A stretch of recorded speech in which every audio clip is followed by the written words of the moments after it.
Hey guys, welcome back to my channel. My name is Megan. If you didn't know, now you know. And today it's back to basics. We're going to talk about nail stamping for uber noobs, very beginners. If you have never nail stamped before, this is the video for you. You may notice that this is a voiceover. It doesn't match the face and the lips, and that's unfortunate.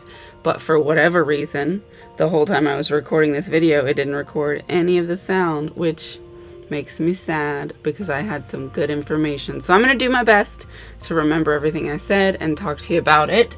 So the first thing you need for nail stamping is a stamping plate. There are lots of different types of stamping plates. They come in different shapes, different sizes, different images. Some are whole plates, some are just a bunch of small images, some are these squares for doing a full cover nail. As you can see, those squares even come in different sizes for different nails. Typically they are on the smaller side, so they're more sized for natural nails. I, however, wear these uber long nails, so I need the bigger squares to do a full cover nail on longer nails, or I can always patchwork it together, but that's a bit of an advanced technique. This is a great plate to start off with though, because it has just a full pattern, so you don't have to do anything extra to get something cool out of a plate like this. You can get these from Maniology. I do have a code you can use if you want to. There's also some really great indie brand plate makers out there, like Pretty Fingers by Robin and Black Cat Stamping, Jor Nails. I'll leave you some links for that as well if I recall, or definitely ask me and I can hook you up. They've got links or groups on Facebook and stuff. But we're gonna do this pattern, this like crisscrossy stitchy thing today on my thumb so I can show you. The second thing you need is a scraper. I'm using this one. This is not your typical scraper. This one's like a big fancy thick boy scraper. Your typical scraper is just like a plastic card like this, and it works just fine. You can use either one. I have a million of these little card ones, but lately I've been using this one and I've been enjoying it, so I do want to use it today. But the scraper can be any scraper that you like. You also are gonna need a jelly stamper. These also come in a variety of shapes and sizes. They've got round ones, they've got square ones, they got ones that are oblong. I like this one because it gives a big amount of surface space and it's clear so you can see through it. This one's from Maniology. It's called a monocle. You can also get tall ones. You can get some that are a little bit smaller around, but I like this one. Now, one thing about jelly stampers is they're sticky. You can feel that when you touch it. Now, there's a lot of information out there about how to clean a stamper, but really your best way is going to be a lint roller or a piece of tape. You just roll it across and it cleans everything off. Some people may tell you to buff it. Don't do that. Some people may tell you to put acetone on it. Don't do that either. You're gonna ruin your jelly sticky. Do not do it. Some people may tell you that you have to wash it with dish soap and set it on a paper towel. You don't have to do any of that. That is a huge waste of your time. You are also going to need stamping polish. This is a formulation made specifically for stamping to make it easier. When you get to be more advanced level, you can start experimenting with different kinds of regular polish. But as a beginner, start with a stamping polish. And start with black. Black is going to be your most opaque color and your most used color, so you might as well stock up on it. You're going to be able to use this for outlining as well as full color, and it's going to show up over anything that you put it on top of. So it is the most versatile. White will be your next most versatile color, and then you can get into colors after that. But for a beginner, get you a nice black polish. This one is from What's Up Nails, but you can get them in different places. Again, Maniology has stamping polishes, but you can also just go on Amazon and get the Pueen brand.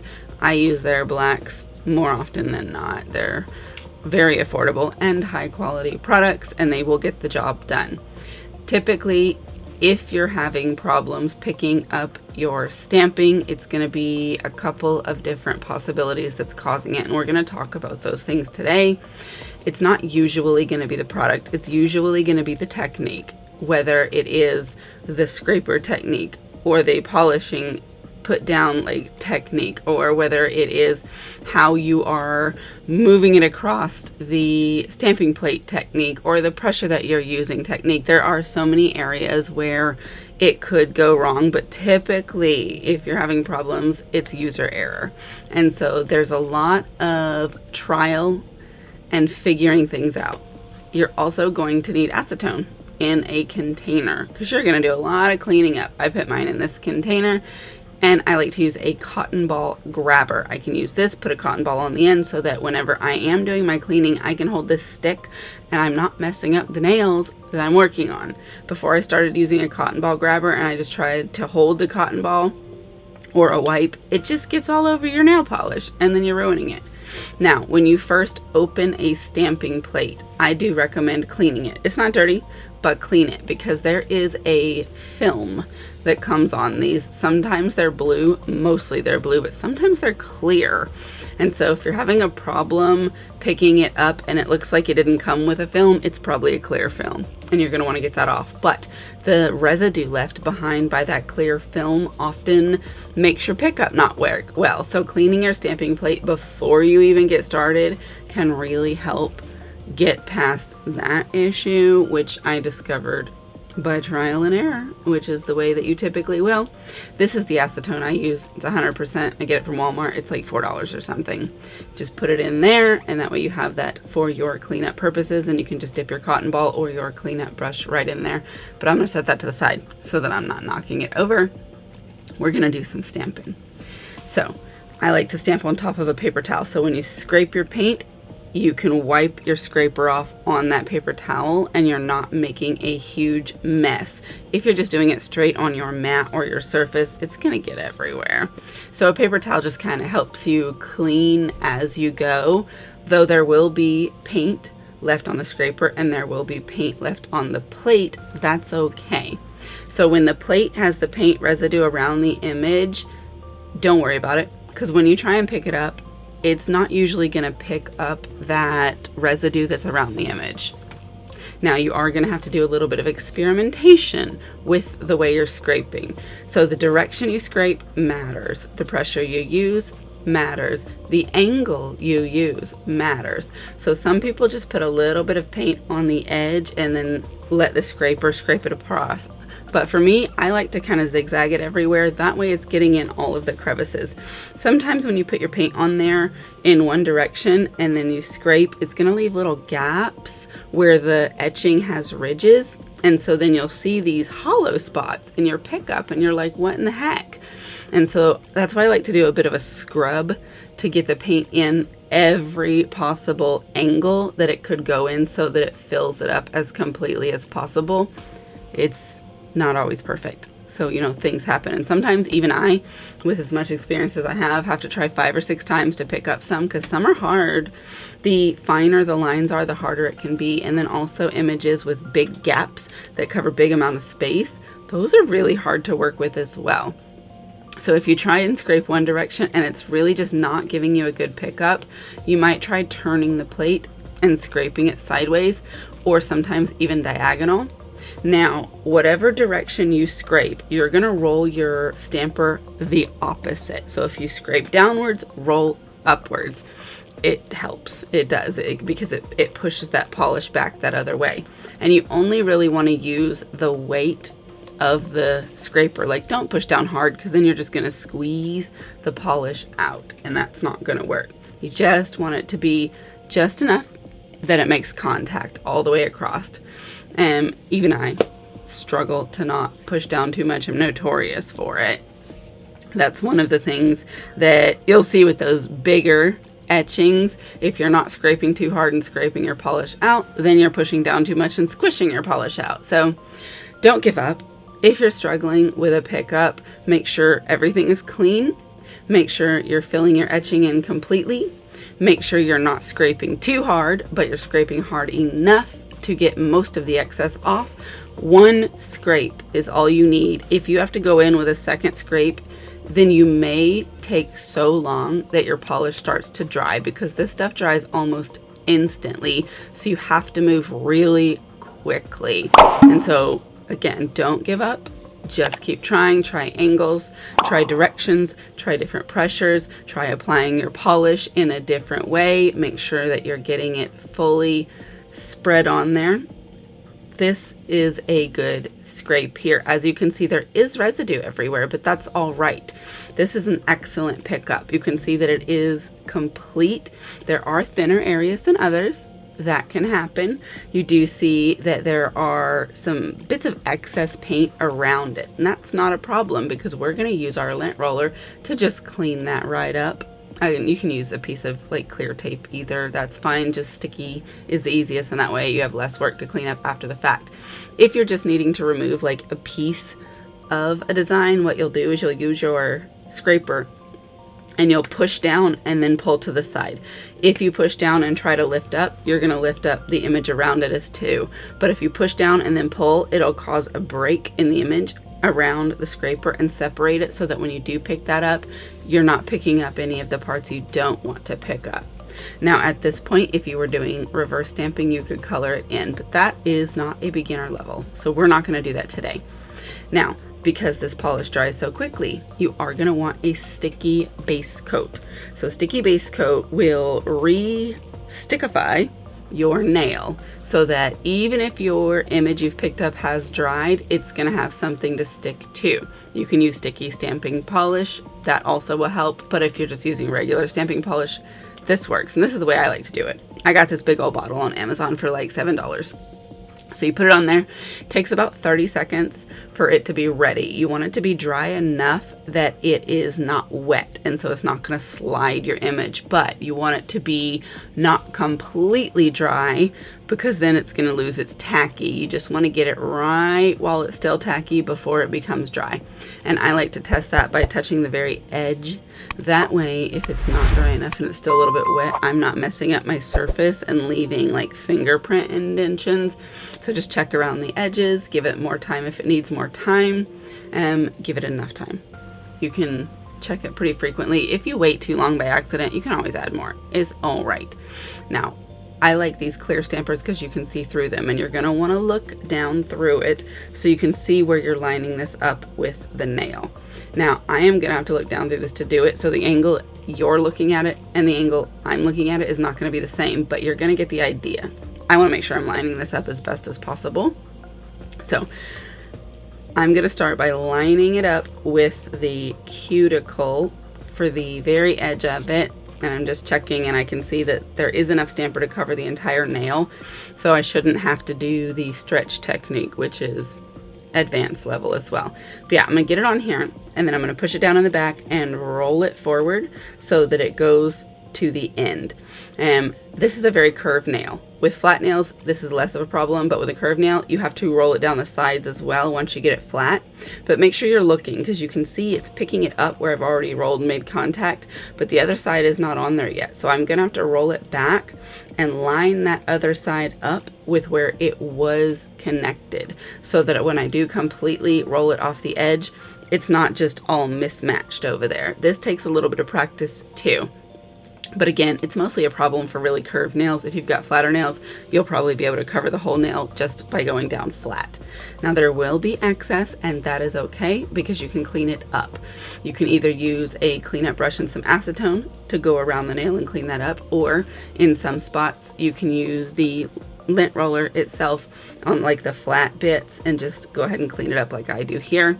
But then I'm going to go in with the cleanup brush, dip it in acetone, dab it off on a paper towel so you don't have too much, and then just, you know, wipe off around the nail so that you get a nice clean edge. You don't want sloppy mess here. You can also use liquid latex before you go on if you're going to have one that's going to get all over your thumb or finger or whatever. But this is basically what it looks like.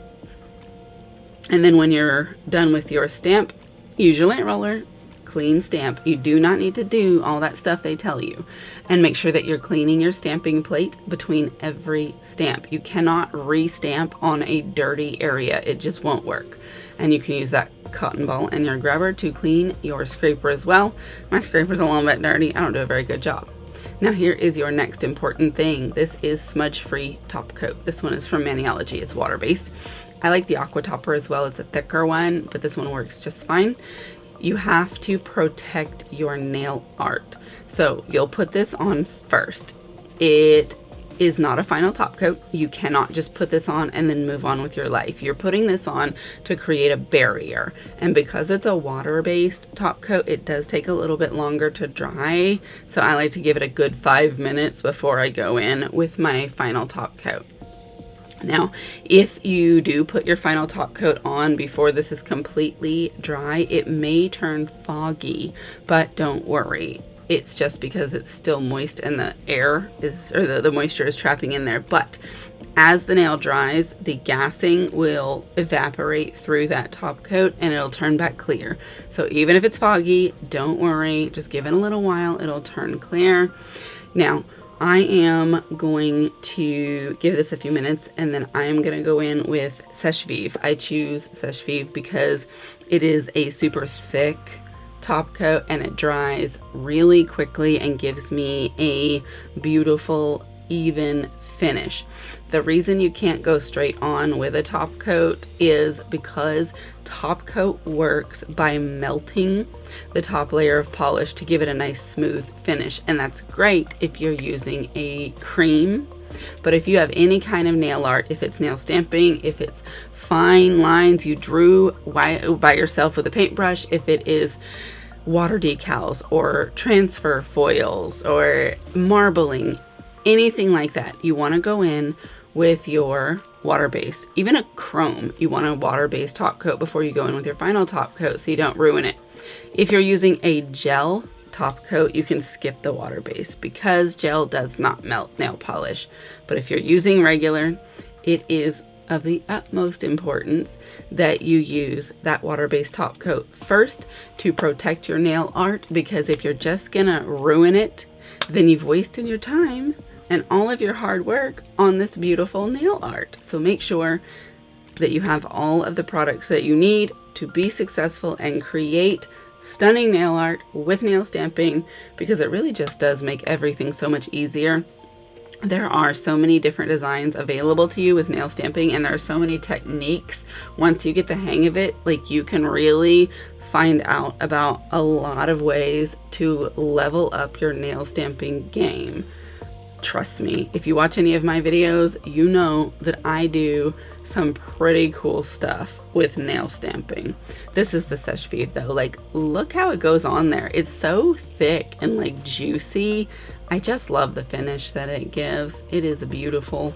I always like to wipe the underside of my nails as I'm going, just to make sure that any excess that's dripping down there is cleaned up and it's not like thick and hanging around. Look at that shine. That is gorgeous, very beautiful. So my hope with this video is that it provides all of the information that you would need to start from nothing, from zero, from never trying nail stamping to being able to successfully do nail stamping at a beginner level. I hope that I was able to include enough of the tips and tricks. I tried to remember everything that I said when I was initially recording it. If you do have any further issues though after watching this video, let me know. Put it in the comments, you know, contact me, whatever, and I will do my best to try and help resolve whatever that issue is. Typically, we can figure it out. There's gonna be standard reasons that there are problems and standard solutions for that, but you don't know what you don't know.